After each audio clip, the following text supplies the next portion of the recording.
बच्चों ये आपकी मैट्रिक्स डिटर्मिनेंट की मिसलिनियस एक्सरसाइज का क्वेश्चन नंबर 4 बहुत ही अच्छा क्वेश्चन है। देखिए बहुत ही सिंपल है। If A and B are symmetric matrix, दो मैट्रिक्स दी गई है ए और बी, दोनों सिमेट्रिक मैट्रिक्स है, तो प्रूव करना है ए बी माइनस बी ए इसकी सिमेट्रिक मैट्रिक्स होगी। तो देखिए अगर हमें ये चीज़ प्रूव करनी है, हम जानते हैं कि अगर हमें कोई मैट्रिक्स चेक करनी होती है कि वो सिमेट्रिक है या इसको सिमेट्रिक, तो हम कैसे चेक करते हैं? उसका ट्रांसपोज लेते हैं सिंपल। तो इसको चेक करना है तो इस पूरे का क्या लेंगे? ट्रांसपोज लेंगे। तो ट्रांसपोज लेने के बाद देखिए ये हमें यहाँ पे इस मैट्रिक्स का जो एक वो होता है रूल, ये लग जाएगा यहाँ पे, डिस्ट्रीब्यूट हो जाएगा ट्रांसपोज ऐसे, ठीक है। इसके बाद अब आपने पढ़ा होगा ये रिवर्सल लॉ होता है कि अगर ए इंटू बी मल्टीप्लाई में है मैट्रिक्स दो और इसके ऊपर पूरे पर ट्रांसपोज है तो ये उल्टा होगा, ट्रांसपोज डिवाइड हो जाता है, तो हो जाएगा B transpose into A transpose, ऐसे हो जाता है। माइनस और बी ए का होल ट्रांसपोज लिया है तो ये हो जाएगा A transpose into B transpose, ठीक है। अब क्या करेंगे, चूंकि ए और बी सिमेट्रिक गिवन है तो हम बी ट्रांसपोज को बी लिख सकते हैं और ए ट्रांसपोज को ए। हमें बताया सिमेट्रिक मैट्रिक्स के लिए क्या होता है, किसी मैट्रिक्स का ट्रांसपोज लेने पे वही मैट्रिक्स आ जाती है सेम। ए ट्रांसपोज का जो वैल्यू आती है वो ए आती है और बी ट्रांसपोज की बी आएगी इधर, तो इधर भी क्या आ जाएगा, ए ट्रांसपोज का ए और बी की बी ट्रांस की बी। तो ये क्या आ गया हमारे पास, B A minus A B. अब हम क्या करेंगे, माइनस बाहर ले लेंगे तो क्या आ जाएगा, ए बी माइनस बी ए। अब देखिए ये हमारे पास एक मैट्रिक्स थी जिसका हमने ट्रांसपोज लिया था, ये पूरी एक मैट्रिक्स आएगी, ठीक है। और ये हमारे पास पूरी एक मैट्रिक्स है, ठीक है।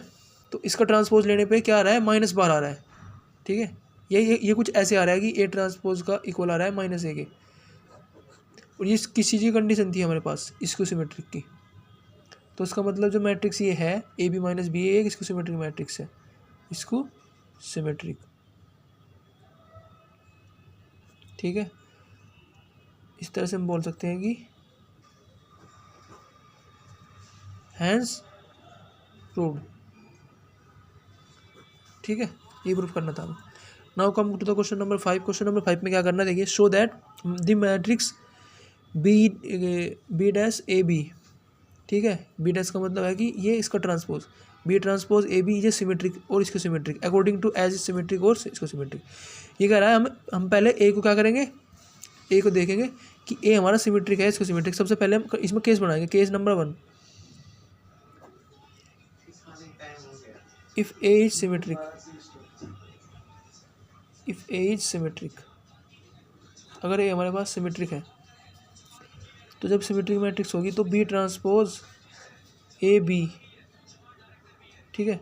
इस पूरे का ट्रांसपोज लेंगे तो देखिए क्या आएगा हमारे पास, रिवर्सल लॉ लग जाएगा, बी ट्रांसपोज ए ट्रांसपोज और बी ट्रांसपोज का ट्रांसपोज, ये उल्टा हो जाता है बिल्कुल। सबसे पहले इसका ट्रांसपोज लिखते हैं, फिर मल्टीप्लाई इसका ट्रांसपोज, फिर इसका ट्रांसपोज, ये रूल होता है मल्टीप्लिकेशन में ट्रांसपोज का। उसके बाद हमारे पास बी ट्रांसपोज क्या आ जाएगा, इसे एज इट इज़ लिख देंगे, और ए ट्रांसपोज हमारे पास क्या आ जाएगा, ए ही रह जाएगा। और देखिए बी ट्रांसपोज के ऊपर ट्रांसपोज, तो बी बचेगा हमारे पास, तो हो जाएगा B transpose into A B, ये क्या हो जाएगा। अब देखिए ये इसका ट्रांसपोज लेता तो यही सेम मैट्रिक्स आ गई हमारे पास, इसका मतलब क्या है, ये क्या है, सिमेट्रिक मैट्रिक्स। तो hence we can say B dash A B is a symmetric matrix, ठीक है। Now case number 2, if B symmetric, oh sorry A को लेना है ना बस, तो ए इज इसको सिमेट्रिक लेते हैं सेकंड केस में। इसमें क्या है ना, ए सिमेट्रिक और इसको सिमेट्रिक अकॉर्डिंग टू, तो ए के हिसाब से ही चेंज होगा ना। तो सबसे पहले हम इस सिमेट्रिक लिया, अब की बार इसको सिमेट्रिक लेंगे ए को, तो जब ए इसको सिमेट्रिक हो जाएगा तो हमारे पास ए ट्रांसपोज किसके इक्वल हो जाएगा, ए माइनस ए के इक्वल हो जाएगा, ये पता है इसको सिमेट्रिक की कंडीशन। तो now we apply transpose of this matrix B transpose A B. जब इस पूरे पर ट्रांसपोज अप्लाई करेंगे तो फिर रिवर्सल लॉ लगेगा, तो B transpose A transpose B transpose का ट्रांसपोज, तो रिवर्सल लॉ में पता है आपको उल्टा हो जाता है। तो देखिए ये क्या हो जाएगा, बी ट्रांसपोज ए ट्रांसपोज के पास क्या आ जाएगा हमारे पास, माइनस ए, तो ये माइनस ए आ जाएगा, और बी ट्रांसपोज का ट्रांसपोज बी, तो माइनस ए बाहर आ जाएगा, तो बी ट्रांसपोज ए बी। अब अगर ध्यान से देखो आप, ये मैट्रिक्स का ट्रांसपोज लिया और इस मैट्रिक्स की माइनस के इक्वल आ गया, ठीक है। तो ये कुछ ऐसा आया है कि ए ट्रांसपोज इक्वल आया है माइनस ए के। तो हैंस वी कैन से 10, अब की बार जो ये मैट्रिक्स है ये स्क्यू सिमेट्रिक मैट्रिक्स है, स्क्यू, ये B dash A skew symmetric, ठीक है। कब स्क्यू सिमेट्रिक? जब हमारा ए स्क्यू सिमेट्रिक है तब ये पूरी स्क्यू सिमेट्रिक है, और जब हमारा ए सिमेट्रिक था तो ये पूरी मैट्रिक्स क्या थी? सिमेट्रिक थी। तो इस तरह से कंडीशन चेंज हो गई। Now come to the question number 6। मैंने क्वेश्चन नंबर 6 लिख दिया है। तो find the value of x y z if matrix A, ये मैट्रिक्स हमारे पास ए है, तो इसमें से एक्स वाई जेड की वैल्यू फाइंड करनी है। गिवन एक कंडीशन गिवन दी गई है कि A complement A transpose into A equal to I. A transpose की मल्टीप्लाई ए में करने के बाद हमारे पास आइडेंटिटी मैट्रिक्स मिल रही है, तो ये कंडीशन में दी गई है। तो इस कंडीशन का यूज़ करके हम क्या निकाल सकते हैं? एक्स वाई जेड की वैल्यू निकाल सकते हैं। तो ए इंटू ए ट्रांसपोज करते हैं, या बोल सकते हैं ए ट्रांसपोज इंटू ए, एक ही चीज़ है। ए ट्रांसपोज इंटू ए और ए इंटू ए ट्रांसपोज इक्वल होता है। तो जब ये निकालेंगे देखिए क्या आएगा हमारे पास कंडीशन। तो ये हो जाएगा, इसकी मल्टीप्लाई इसमें करेंगे तो ये आ जाएगा 0 2x², ठीक है। इसके बाद इसकी इसमें तो ये आ जाएगा xy माइनस xy 0, ठीक है। इसकी करेंगे तो इसमें minus Z x plus Z x 0, ठीक है। अब इसकी सेकंड रो की इसमें करेंगे तो ये यहाँ पे 0 आ जाएगा, ठीक है।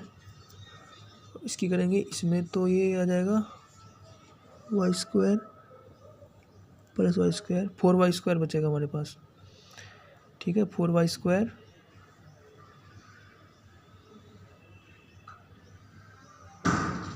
y² 6y² हो जाएगा, ठीक है।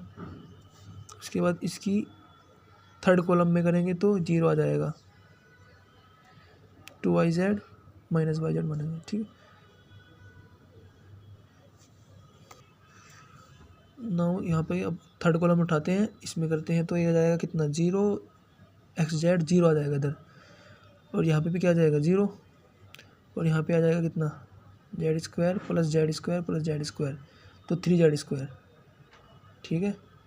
ये आ गया हमारे पास a इंटू ए ट्रांसपोज, और ये हमारे पास इक्वल दी गया है कंडीशन। हम देख सकते हैं कि ए ट्रांसपोज इंटू ए क्या हमारे पास आइडेंटिटी मैट्रिक्स, तो 1 0 0 0 1 0 और 0 0 1 ये इसके इक्वल है। तो हम क्या करेंगे? 2x² को उठाएंगे इक्वल टू 1 लिखेंगे, तो x² हमारे पास क्या जाएगा? 1/2, और x यहाँ से क्या जाएगा? 1/√2 प्लस माइनस 1/√2, दो वैल्यू आएगी यहाँ से x की।